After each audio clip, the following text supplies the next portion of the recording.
Hello বন্ধুরা, আপনারা এই থাম্বনেল দেখে বুঝতেই পারছেন যে আমি এরকম একটা বড় কেজ বানাতে যাচ্ছি। চলো তাহলে শুরু করা যাক। আমরা প্রথমে একটা কাঠের দোকানে চলে আসি। সেখানে আমাদের কেজের জন্য সাইজ মতো কাঠ বেছে নিচ্ছি। দেখতেই পাচ্ছি এখানে বড় বড় কত কাঠ রাখা আছে, কিন্তু আমাদের যেই কাঠের প্রয়োজন হবে সেগুলি আমরা নিয়ে যাব। আমাদেরকে এই দোকানে কাঠগুলোকে সাইজ মতো কেটে দিল এবং আমরা তাড়াতাড়ি করে সে কাঠগুলি নিয়ে বাড়ি চলে আসি। আপনারা দেখতেই পাচ্ছেন। এবার আমরা আমাদের যেই কেজটা বানাবো তার জন্য আমরা সে কাঠগুলিকে ঠিক সেইভাবে সাইজ মতো কেটে ফেলছি।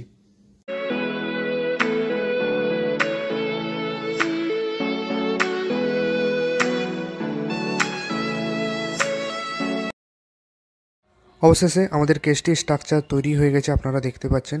কেজটিতে আমি কালার করে ফেলেছি, আর শুধু বাকি আছে উপরে ছাউনি এবং নেট লাগানোর পালা। চলো তাহলে তাড়াতাড়ি ওই কাজটি কমপ্লিট করা যাক। আমরা কেজটিতে অর্ধেক নেট লাগিয়ে ফেলেছি, শুধু বাকি আছে আর কিছুটা নেট লাগানো।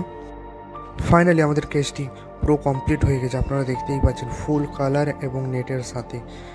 আপনাদের এই কেজটি কেমন হয়েছে আপনারা অবশ্যই কমেন্ট সেকশানে কমেন্ট করে বলবেন এবং ভিডিওটি লাইক করে দিবেন। আরও নতুন নতুন ভিডিও পাওয়ার জন্য আপনারা সাপোর্ট করতে যান এবং চ্যানেলটিকে সাবস্ক্রাইব করে অল বাটন প্রেস করে দিবেন।